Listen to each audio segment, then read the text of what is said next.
Welcome to our series, Dyin, Cryin and Lyin on Two Luckies, the podcast. This is a series where we rewatch Little House on the Prairie, a show that we loved when we were kids, and we give our perspective on it as adults. As adults, and I must say, watching it as an adult has been very different. It's been extremely different, and we found out that their plots tend to have three main categories. They are either dying, They're crying, or they are lying. Lying. And we figured out that they have 2 out of the 3 categories every episode. So if you want to know what it's like to sit in the car with us and have us tell you a story with categories, you're about to find out. So buckle up. Here we go. For Two Luckies, the podcast presents Dyin, Cryin, and Lyin. Season 2, Episode 8, Remember Me, Part 2. Previously on Dyin, Cryin, and Lyin, we're introduced to the Sandersons. We got the widow Sanderson and her 3 children, John Jr., Carl, and Alicia. And it's brought to our attention that the widow Sanderson is in fact dying. So she makes arrangements with Chaz to find the new home for the kids, and at the end of the episode, she does in fact end up dying, and that's where they wrapped up. And now we're ready for Part 2. Here it comes. Now, it's still pouring rain. It was pouring rain during the funeral for Mrs. Sanderson, and Charles is approached by a childless couple named Anders. And right. They are inquiring about the children, and they make plans to meet at the Ingalls farm at 8 o'clock at night. And then Pa's putting Laura and Mary to bed. And they, in the last episode, Laura and Mary, had rescued 3 puppies from some guy who was trying to drown them in a sack. He put a big rock in this sack, and he tried to drown the puppies, and they saved them. They have 1 puppy left, and they're looking for a home for it. And the only one left that's able to take the puppy is Nellie, and they're really reluctant to do that. I can't really say I blame them. Yeah, I mean, because she really just kind of wants the puppy. They even said it. She wants the puppy because Laura and Mary don't want her to have the puppy. So they're allowed to keep the puppy a little bit longer because the puppy's getting along with their dog that they have, which is Jack. And then this couple comes in after the girls are in bed.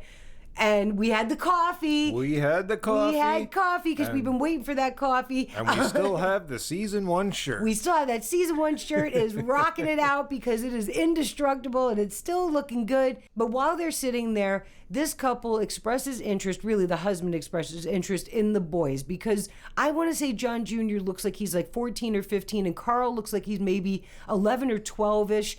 Right. And Alicia, I want to say, is probably looking like 7 or 8. But they are interested pretty much in having farm hands, and that's why they're interested in the boys. And they are not the husband says that they're not interested in the girl. The wife is definitely interested in the girl, but taking on 3 children is going to be difficult. And Charles actually says, I didn't think of it before, but now, it's going to be hard to find a place that somebody will take all 3. Just now.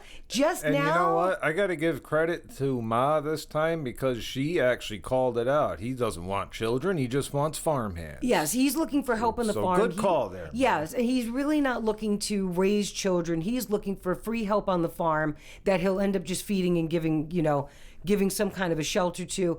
The lady looks heartbroken, but they end up leaving because Charles says, they're a family, that all they have are each other, and that they really need to be together, and they're going to have to figure out some kind of an arrangement for them. But they're hoping for some kind of a situation where all of the 3 children are allowed to stay together. And Ma says, Grace, who's the widow Snyder, because oh my gosh, all these widows with these S names. So the widow Snyder is taking care of the children because that's what the widow Sanderson had set up before she passed away.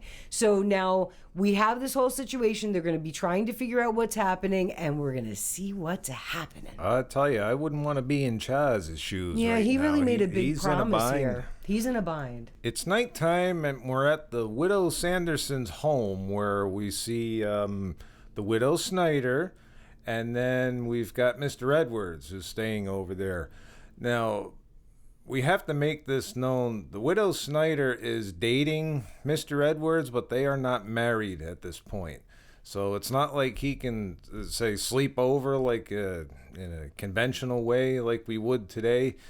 Yeah, back then they were really strict about stuff like that. They're not married, and even kind of the fact that he's over there without any kind of chaperones, but I guess because she's a widow, they're allowed to do it. So anyway, the widow Snyder puts the children to bed, and they're talking about them and how stoic and brave John Jr. was. And then we see Alicia come out of the bedroom, and she's holding a little puppy, and it turns out the puppy wet her bed. So Mr. Edwards jumps right in. Oh, we'll take care of that. He's and so good with kids. he fixes her bed up and then tells her that, maybe we should get him his own bed just until he's housebroken, and then tells her that he can make one in the morning. So he comes out of the bedroom, and now all of a sudden he's going to be spending the night, which means he's sleeping in the barn. Yes, he said he was going to be sleeping in the barn because he had to make a bed for the puppy the next day. And what was cute was when he put Alicia to bed, when she found out that she could keep the puppy in bed with her one more night, she put her hands in his beard and she was like floofing around his beard. It was cute. Yep, and he had a little twinkle in his eye. Yeah, he likes them. Now, Charles comes jingling with that dream team of horses from the 100-mile walk. He's heading over to his own farm. Ma comes out with Carrie's over there, and she's got a little dolly, and she wants to play dollies. And we find out that it has been 4 weeks now. Charles has talked to the last couple that would have been able to take these children, and they have decided that they are going to try to have their child of their own, and they don't know what they're going to do. Carolyn is telling him, don't lose hope. They take Carrie and they go over to where the children are, the Sanderson children are at their farm. Right. And Mr. Edwards is building a tree house. And the funny thing about it is, now you have John Jr., who is the older son, and then you have Carl standing there, and they're kind of looking up at him, shaking their heads. And he said, Mr. Edwards had said that he had built hundreds of tree houses, and thank you, Mr. Edwards, because we're going to call a lion, because he forgot the door, and they had to tell him, are we going to have like some kind of a door or a way to get in, a hole or something? So he busts out a board and says, now you can drive a wagon through this door, it's so big. And then he looks a little nervous, Mr. Edwards, because he's up there and he sees the Ingalls coming over on their team, and they're coming over in their wagon, and he looks a little nervous about it, and they find out that no one has, shown any interest. And there's no interest. And we've also found out that the kids have been out of school this whole time. And Mr. Edwards has been away from the mill. Yes, he's been away from the mill. And Charles has asked if he can stay. Carolyn ended up staying with Carrie. I guess Carrie was going over to play with Alicia or play with the kids. Charles was going to go back into town because he works more at the mill than he does at farming. And he's going to tell Mr. Hanson that Mr. Edwards is unavailable because he's helping Grace out, which is the widow Snyder. So he's helping the widow Snyder out, and he really seems like he's having a fun with these kids, and he really doesn't seem like he wants to leave. We're inside the Olsen store where Chaz comes in, says hi to Nels, and he's looking for some 2-penny nails. A pound of them. Then he's greeted by Mrs. Olsen, who invites him into their home, the portion that's off the store, and she has her cousin with her.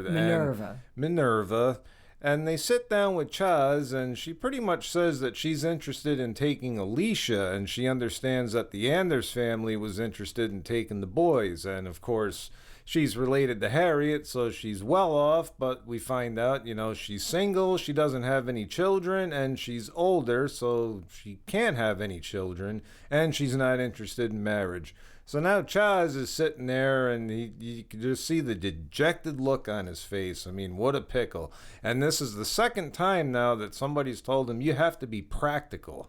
Yes, and I mean, she felt that, well, the boys can live on a farm and that she would be able to give Alicia advantages. She would be educated. She could be educated here and abroad and all this other stuff. But you said it. They're really not thinking about the children, the welfare of the children. They're thinking about what works for themselves. Right, and not the kids. So now he's in a real bind, and, she did say to him she's not looking for an answer right now. She wants him to think about it, and she also wants to meet the child before any kind of decision is made to see how well they get along. Yes, but Minerva gave us a little lion because she said, I think I hear the kettle, and sends Mrs. Olsen off to go hear this kettle who even knew she had anything on, to make tea. She just wanted to talk to Chaz alone. Yes, and they knew that they were leaving us without a lion. It's nighttime at the Ingalls farm, and Charles is in the barn with that last puppy that they just can't seem to find a good home for. And the reason he was with the puppy, because Ma comes in and said, I thought you were checking on the stall or something like that. The stock. He was checking stock on the stock. Was because the puppy was crying because they knew they've been slow on our buttons and our categories over here. Well, the puppy was crying, and he had to go over there, and he's fluffing around with the dog.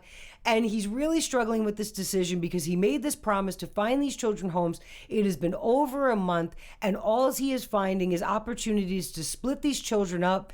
And now Ma is upset because he has decided that he has to explore this possibility because he really feels like he has no other choice.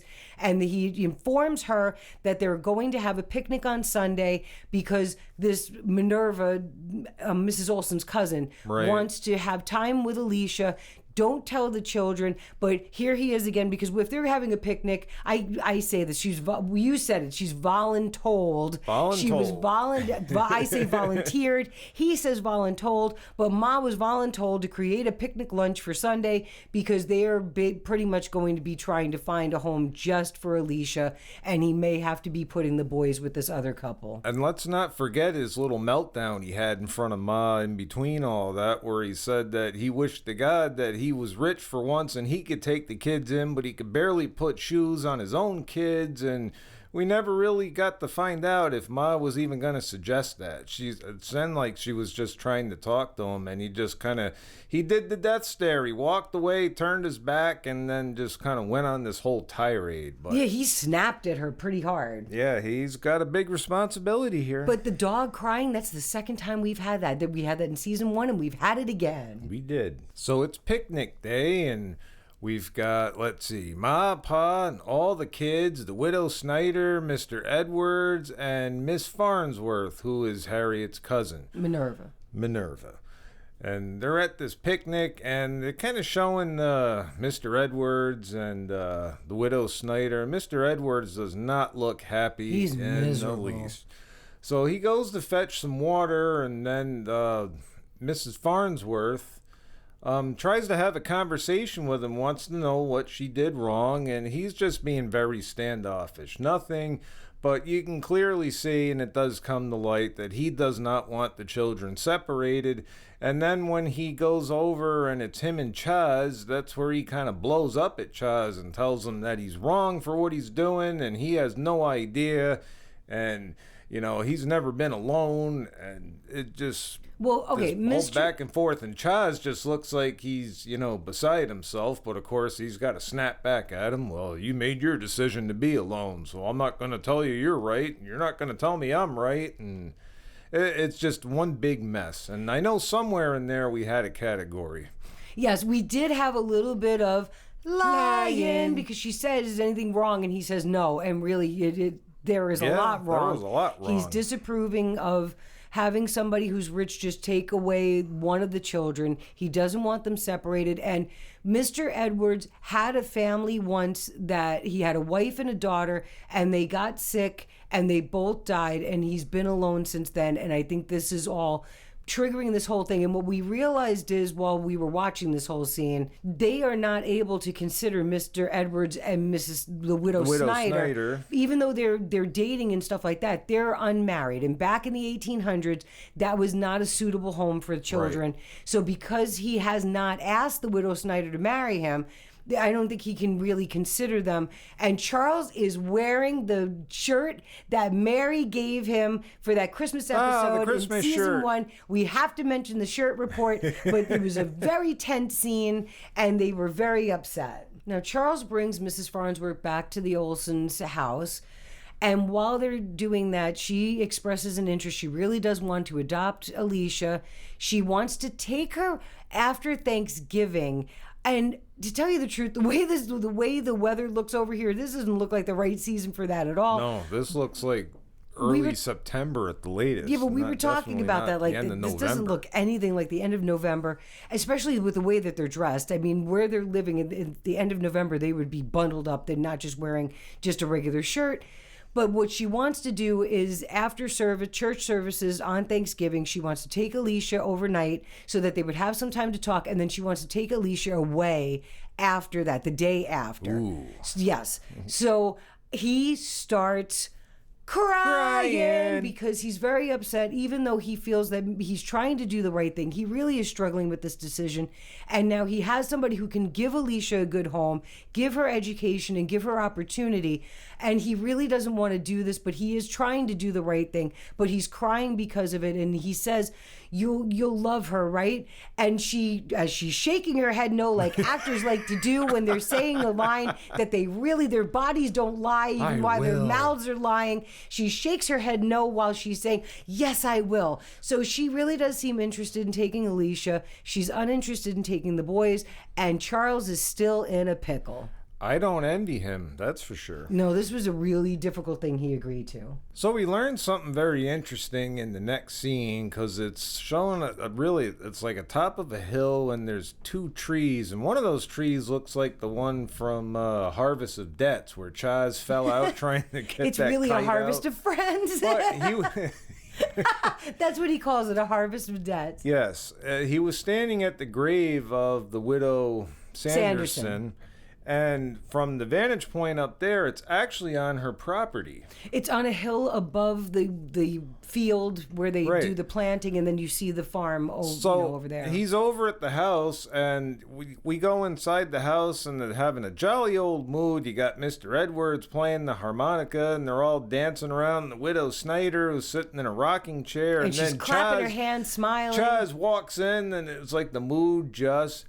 dying. Yes, it was dying, because my gosh, everything they were so joyful and dancing, and everybody was clapping their hands and looking happy. And then the minute Charles showed up, everything just went bleh. So he goes inside and he speaks to the children, and he tells them that, the whole story. He tried to find the home where they could stay together, but he couldn't, and he felt really bad about it. But they were going to be going to was that the Anders farm for the boys, and then this Harriet's cousin for the girl, and she lives in Minneapolis. And in the middle of him saying all this, he starts his crying, and that's Charles was crying. The kids were stoic and they kept their eyes dry. And even after he was done talking to them and he walks out, he has a tendency to turn his back whenever there's bad news. He can't look at anybody. So he walks back out, goes to leave, and stops, because now you have Mr. Edwards and the widow Snyder just sitting there staring at his back. They're going to leave Thursday after church, and just walks out. It's like, man, you couldn't even talk to them. No, but in the last episode, we had Doc Baker turn his back towards the widow Sanderson when he was trying to find out, tell her that she was dying, right?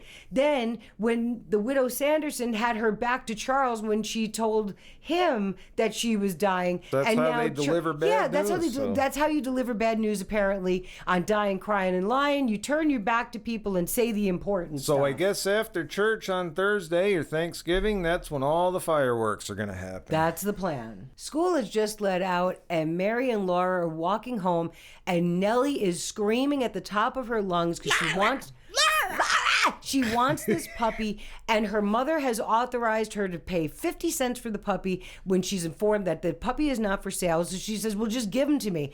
And this is how Mary and Laura find out what's happening with the Sanderson children. Right. Because it's kind of messed up. It is kind of messed up, because she ends up telling them that if Mrs. Farnsworth, or Miss, she's not Mrs., Miss Farnsworth could have a puppy in her house, then it's fine for her to have a puppy. Because the reason why Laura didn't want to give this puppy was because Mrs. Olson did not like having a mess in her house, and she didn't like to have dogs. And so she figured it wasn't a good home for the puppy, and that was another reason, because Nellie just wants this dog because she's being told no. But they find out that, now that the cousin of Mrs. Olson is willing to have a dog in her fine house, that now all of a sudden it's okay for Mrs. Olson, and she's trying to bribe them with licorice every day for a year and 50 cents besides for this puppy. And they weren't having it. Well, and then they find out that the reason why Mrs. Farnsworth would even be having a dog is because she's going to be adopting Alicia only. Because at first they think, oh, wow, all of the kids are going to be going over there, but it's not. This is how they find out that the kids are going to be separated, and they're very upset. And when they come home, because now we're at the farm, We come home. Mary comes in, and Pa is sitting there with Carrie. Carrie's at the table, and they're playing something on the table together, which is kind of cute. And he says hello to Mary, and she just tries to go upstairs onto the ladder. Power walk right by him. She tried to power walk past him, and she stops halfway up the ladder. And he says, Mary, I said hello to you. And she didn't even really answer. And he went over there to look. And then she says that she found out what was happening with the kids. And then she starts crying. We knew they had to keep it up. So now he finds out that Laura is in the barn, and she's probably over there playing with this last puppy that they can't seem to find a home for, or a good home for. And Mary's upset, but Mary's going to be watching Carrie because Carrie's at the table, and Carrie has no idea what's happening at all. And Mary took a page from Pa's book, because the whole time she was standing on that ladder, she had her back to him, just like he's been doing to everyone else. They have kept this up. You didn't like it so much, Pa, did you? Well, maybe this is how we should handle everything. Whenever I have something important to tell somebody, I'll just turn my back to them. Turn my back, and if somebody's going to be dying, I just won't say a word. No, I'll keep my back to them, and then I'll just tell it. I'll tell it to the weeds in front of me instead of telling it to the person I'm trying to talk to. So Pa goes out to the barn to talk to Laura, and he finds her sitting there using a hairbrush or something on this little dog. Tries to ask her what she's doing. She's getting the dog ready, she says, because she found a home for him. Oh, really? Where? It's going to Nellie. Oh, I thought you didn't want it to go to Nellie. Oh, I don't. She's not going to be happy. But you did the same thing to Alicia, and then she storms out. Oh, she was yelling at him. She was nasty. She said it doesn't matter if he's happy or not. It just matters that he has a home. So she says she's going to go to Nellie's and give the dog away. Next thing you see Ma walking through the woods and finds Laura sitting at her favorite fishing hole holding the dog, and they have a whole conversation about why what she's doing is just out of anger, and what Chaz is trying to do is because he made a promise and it's not the same thing. And in all of that, we find out that Laura first was lying. She said she was going to town, but she said nope, she was never intending to do that. She was just going to hide. And at the end of their conversation, she ended up crying because she realized she was being a jerk. Well, she realizes Mom was telling her, you're only doing this out of anger. They're kids. He's not making this decision out of anger. He really is struggling with this decision. He's having a hard time, and now he's working in the fields, and she sent her over to go just be. She said, what do I say? And she said, it doesn't matter. Just go over there and be with him, because now he's trying to struggle with this decision that he's had to make. I told you, I don't envy him. No, really, I don't either. We're back at the Sanderson farm, and Mr. Edwards and the widow Snyder are sitting there, and they look miserable. She's knitting some kind of a sweater for Alicia that she's not going to be finished with in time, and she's going to have to mail it out there. And I was thinking, well, that'll be easy because you work at the post office. But they're very sad about this, and he's spending so much time there, she even said, that people are starting to talk. And then the kids come out, and they're already in their pack. They're in their night clothes, and they're already packed. They haven't forgotten anything. And they say thank you to everybody. And Mr. Edwards starts crying, even though he tries to hold it back. But he really got attached to these kids, and he's just really sad about it. And they send them to bed. But I will say these kids are being extraordinarily brave, and they did what their mother wanted them to do, which was to go with whatever decision that Charles had made, and they're doing their best to do that. Yeah, well, it's a very sad situation, and when I say, I don't envy Chaz, I don't envy anybody. Yeah, they're all in a really crazy thing. But you did say, you said it, the solution is right under their noses, just like it always is, but they have to come to the conclusion later, and we'll see where they're going. Oh, yeah. So it's Thanksgiving morning, and we're at the church. And Reverend Alden's giving his big sermon, and the church is filled, and they're slowly panning through the room. And in the back of the church, you see Alicia sitting next to Mr. Edwards. They're all sitting together back there. And as they're panning in, Alicia grabs his hand, Mr. Edwards, and he kind of looks at her and looks a little surprised, misty-eyed, but then grabs her hand back. They all shift outside of the church, and now it's time for the kids to go off. The boys are going to go to the farm with the Anders, and Alicia's going to go with Harriet's cousin. And just as they're about to go, Mr. Edwards finally stands up and says what we've been thinking this whole episode. Yes. Stop, this is not right. Charles, you were right. I'm alone because I made that choice. And he ends up proposing to the widow Snyder, and since they're in church anyway, they go back inside, they get married, and the kids are all going to stay together and live at their home. And they had me crying. Me, I was crying. So I'm not even in the script. And Pulling they on had the me crying. heartstrings. But finally, what should have happened in the beginning, the kids are staying together with two people who love each other and who love them too. In this episode, there was talk of Dyin, and there was a little bit of Lyin, and there was a whole heap and mess of crying because they knew what the categories were and they were pushing the buttons for us again, and they even had me crying, which I wasn't expecting because I wasn't part of the script, but that's what's happening here. They were tugging on the heartstrings. They were tugging on those heartstrings. So thank you, writers. You brought everything to us. Make sure to join us for the next episode, which is called The Campout. The Campout. And that concludes this episode on Dyin, Cryin and Lyin on Two Luckies. Two Luckies, the podcast. podcast. We release these weekly, and there's a whole bunch of them out already, so go check them out. We'll see you the next time. We're out. Two Luckies, the podcast. Two Luckies, the podcast. Two Luckies, the podcast. You made it to the Hey, end. you stayed. Woohoo! It's fun fact time. It's fun fact time. Today's fun fact is, how did we come up with Dyin, Cryin and Lyin? You see, we were watching Little House on the Prairie on some streaming service that had commercials on it. But it was not like too fake long ago. commercials because they just played a song for like 2 minutes. And we're watching these episodes we hadn't seen in a while, and every time they got to one of these commercials, one of us looked at the other one and said, you know, if they sum this whole thing up, it would just be nothing but a bunch of Dyin, Cryin, and Lyin. And then we looked at each other and said, let's do a podcast. Yes. And here we are. And here we are. And so far, we've done a considerable amount of these, and only one of them had just one category, and that was lying. And even then, it was kind of slow. That was the big inning. In the big inning. In the big, I keep forgetting the in part of it. But so far, we have been correct. They have had at least 2 out of 3, except for that one little stinker in there with the baseball one. But they have had 2 out of 3 of our categories. Sometimes they have 3. And then we get some guest stars of prying. And we get a little bit of spying occasionally. But we haven't had spying, I think, not much really since season 2. Right. So. But that was our fun fact. Thanks for staying with us. Thanks for staying. We appreciate you.